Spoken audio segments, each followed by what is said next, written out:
What did you see out of Nudie all camp? Solid, but a couple days not as consistent as I would like, and I'm being picky at it, but at the same time, the expectations, because, I mean, when you become a one or you become a guy that hang your hat on, there is no days off or plays off or anything like that. I'm not saying it, but I'm saying there's a level, but you got to grow into that too. You know what I'm saying? Like, at the end of the day, I mean, who thought KB would have come in and been, I mean, even though 80 was the number one, KB, we had a couple ones. 80, he was a one like that too, and he had to grow into that and understand that responsibility and what you're doing with him. And I've been, Nooney's going to be one of the big keys for us to having the kind of year we need to have, because that guy can really, really play the game and change the game. Why does he bounce back at the 50-yard? Yeah, it was. That's what I said. I mean, he missed that 44-yarder, and then but come back and hit a 52-yarder. It's kind of into the wind, if I'm not mistaken. Wasn't that into the wind that way? I'm trying to think off the top of my head. That way, I think the wind was blowing. It felt like it on the field anyway. I don't know. And he hit that ball really good. Hit a nice kickoff and everything else. That was really good for see him rebound like that. Coach, without seeing returns in the return game, what do you look for special teams-wise in the spring scrimmage? Well, in the spring scrimmage, I'm not worried about. But in scrimmages, we did it. We did it in practice every day, how we were covering and hicking and doing all those things. And you don't want to do them on the day. There's too big a chance of collisions and injuries. But as far as the kicking and things we did, but we did a lot of work on our return game in the spring and the covering and kicking game. As obviously the punting game really paid off. I thought again Logan has really improved and reaching his potential. Are you seeing strides being made in special teams just from last year compared to this year? Seem to be. We'll wait and see again until they're live. You have to wait and see. But I've been pleased with our work.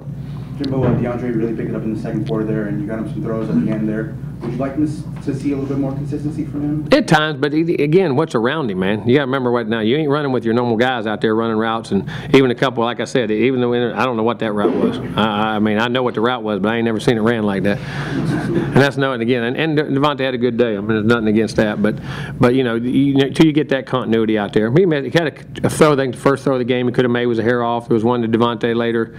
I think he could have got, but he made some really nice throws on third down in the middle of the field. And that's where he's good at. You go back to him on third down, you go back to him on third and long, you go back to him on red zone. Man, that's where the money downs are, and he's excellent. And as we get our guys back around there, you'll see that pickup. I think you saw DeAndre kind of going up to Devontae, a bunch. How much did you like that leadership? I did, because you got to get him to where you want and what you're seeing and how to do it, and where that's what you got to run it just like he wants it. You know what I'm saying? And how you're supposed to get it, and that's part of their growing as a team. How would you assess Bavian, not only just today, but what you've seen from Okay, but again, was playing all spring on a bad ankle. Like I told you, he hit a trampoline deal, and what he thought he was, I guess, Jack Lane or somebody, and had a high ankle sprain that he nursed all the way in and started spring practice with. And you're in there, and you talk about a receiver running on an ankle. When you're talking about a lineman having to brace and power and do that in there, but has a really good future. He and Misselli, all those guys, I think, can be really good. It's a shame they both got nicked up, but he played kind of hurt all spring and was playing today. That ankle still, and then hopefully next 3 to 4 weeks it'll heal up all the way, but he's got a chance, and he's a good guy, and he understands it, and got a good body for in there. What do you think the offseason will be like, whether it be for Misselli, Johnson, and Everly, knowing that there's 3 viable options right there? Well, they're all at the battle. There's viable options everywhere. I mean, at tackle, at guard, I think I remember today you didn't have Ricky Leonard, you didn't have Everly, and didn't have Dickerson in there too. I mean, you had three of your starting guys that have played pretty good that weren't even in the lineup today. So those other guys will keep grinding, and those other guys will keep pushing them. Another offensive lineman, Wilson Bell, transferring. What kind of players all been getting? Really good guy, great guy, good player, very conscientious, good person. I mean, you love Wilson. I love Wilson. He was in there today. He was talking to him in the locker room today.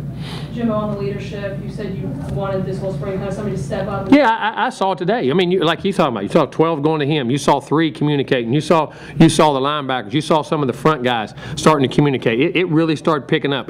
But again, saying you lead, I should be in, man, leading's hard. Leading's hard, and it doesn't come natural to people. I mean, you guys are around groups of people. How many, I don't care if there's 10 of you, he's probably one leader of the group. You know what I'm saying? I mean, there isn't a lot, and guys have that. And then accepting that role plus the responsibility of doing my job, and do I want that job? And then once I get it, are the players going to accept me? You know what I'm saying? There's a lot to all that. And it's got to be formed over time, and I think I was very pleased the second half of spring how we started evolving into those roles. So you guys said you guys had like 100 former players back? Yeah, there was a ton of them here today. That's not easy to get to. What does it say when all those guys? Well, I mean, I think what I want them to understand first is this is always home to them. I mean, I don't care how long you played here. You created this culture. You created Florida State, and I think it also that how much they like what like they are very encouraged about how we're doing in the program, where the program is. We're back on top. We're playing in the major bowl games like they did. We're finishing in the top 10. We're playing for national championships. It's like all those guys did, and they're very proud of it. And it's great for them to be around. And I like our players seeing those guys and who the history is and what goes on, and the legacy has been those guys left here that you got to carry on. You know what I'm saying? And I think it just sings volumes to what we're doing and how well we're connected as a family. What did you see from your offensive line on both teams today that you liked, that you didn't like? I thought we ran the ball very well, and I thought for the most part, I mean, there were some long passing yardage situations at times that I thought they, for the most part, got balls out. And like I said, a lot of the sacks I saw came from guys not quite being able to get off press or getting the routes quick enough. But I thought the offensive line had a pretty solid day on the day. Now, again, I'll watch the film to make sure. Again, to go with your back. That's why I like standing back there. But it wasn't like jailbreaks. And it wasn't. The other thing if a guy already got beat, guys are banged up. Some of them guys on defense are pretty good now. They can rush. And wasn't a lot of, I was in bad position. I just, guy beat me physically or he get a good technique. There wasn't a lot of blown assignments. Communication was good for the most part. You know what I mean? A lot of those things you look for, and was proud of that. Couple more. Especially when you have a lot of guys that don't play together all the time. You know what I'm saying? They're usually on different units and you get mixed up in this game.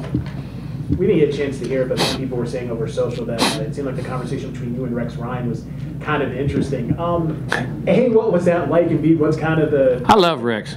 He's a great guy, one of the great coaches and defensive minds in football, and was a great head coach and all that. And we were reminiscing, and there was a story, but we had coached against each other one time. And back in 1991 when I was a young coordinator and everything, and then just talking in general all the way across. And I love talking ball with him. You can tell he grew up around ball. I mean, he's a football junkie, and it was fun and very entertaining and very knowledgeable. I had a good talk with him yesterday. It was fun. So who won? Huh? You said your two teams played against each other. We did, and we had a really good team. We kind of sabotaged them. We changed a lot of offensive stuff, and then we had a really good team. We went to national semifinals that year. I was in 1991, and they had played Moorhead went to Moorhead State, who had really not been a good program. And the last 6 games, man, they played defense lights out. They were playing that Buddy Ryan 46 defense, barracks, we call double exchange and all that stuff. And we changed a lot of things on offense. And we had known they played the last 6 games. I mean, they beat #1 Eastern Kentucky, who was #1 in the country. I mean, they beat some great teams. So we played a Division II team to open up with, and we did our old stuff. And then broke a lot of the new stuff out against them, and we jumped on them and beat them pretty good. And that's what he said. He said he was going to quit coaching and didn't know if he'd get another job that day. We got on him pretty good and scored a bunch of points. But like I say, we kind of shanghaied them a little bit. They didn't know some of the stuff that was coming. That's what I say about off seasons. When you talk about opening games and opening 2 games, that's the thing, man. There's so many things that can go on. That opening games that you don't have to deal with on a weekly basis once the season gets going, because those things can go either way. And that's why we say as coaches we hate them. It's not that we hate playing the opponent; it's we hate the unknown. And when you get people 6 months, 8 months, whatever it may be, all that kind of stuff, and we were able to have a successful day that day. But he was a great guy. I mean, I'm gonna tell you what, we were actually scared. That's why we changed everything and did a lot of stuff. They were really good. Made us do it. Jimbo, just leaving the spring.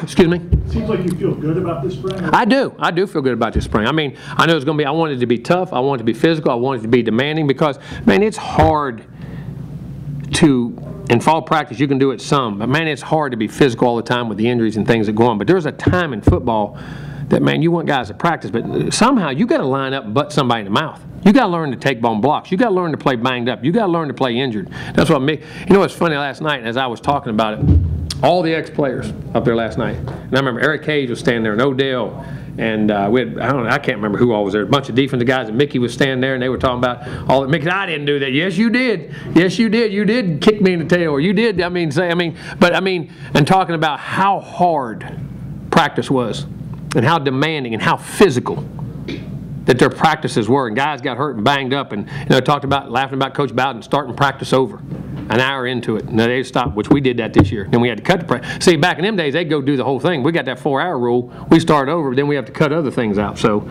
we did that this year. I mean, it doesn't work that way, but it was funny. All the stories the guys told were very few game stories. It was all about the locker room. It was all about the dorm. It was all about practice. You know what I'm saying? And that camaraderie and that stuff. But how tough it was. One day, how many gassers they run? 30-some gassers. And guys be laying there, They told a story about Mickey, and one of them said, I can't remember, the trainer said, he's cramped up, he can't run. Well, can he walk? Make him walk it. You know what I mean? And Mickey was the most, I mean, they guys respect him to death, and one of the best guys I've ever been on the field. But on the field, that guy was, I mean, he was stone cold now. It was one way. And you don't have, it's hard in today's time to get that across to kids because of the rules, the stipulations, what goes on, the time limits, the hour rules. And it's hard. You got to build toughness. Mentally, and you got mentally, we say physically, you got to build it from the hitting and the practice, but then that builds the mental toughness to be able to fight through it in those times. And you know, you got to find those things, and that's what I tried to get. I was hell this spring. I was never happy. I was pushing, because if you don't now, though, you can't do it. I mean, you're going to do it in the fall, but you got to get across what you're trying to sell right now, because this game is, the parity of it's too great. And who can mentally and physically handle the mental strains and toughness is the guys that are going to, you know, persevere and come away on top. I mean, but it was just fun listening to all those guys. I guess I walk out the field some days and feel bad about practice. I mean, as far as how hard I got on them, or how hard I challenged them, or how hard I pushed them. I didn't feel bad after the stories they told last night. I felt good. But on offense and defense, but it's funny how that's what the players remember. It isn't the games. I mean, they talked about a couple things, how they did it. It related to a game, you know, when they won a game. But that's what I keep trying to tell everybody. It's not the games and the winning. It's all the camaraderie and that practice and what you go through. And back to those reunions, I always tell our guys all the time, when you walk up 20 years from now to your reunion, as you're walking up and there's 4 players standing there all together, and here they see you coming, and it's a comment. We all do this to people.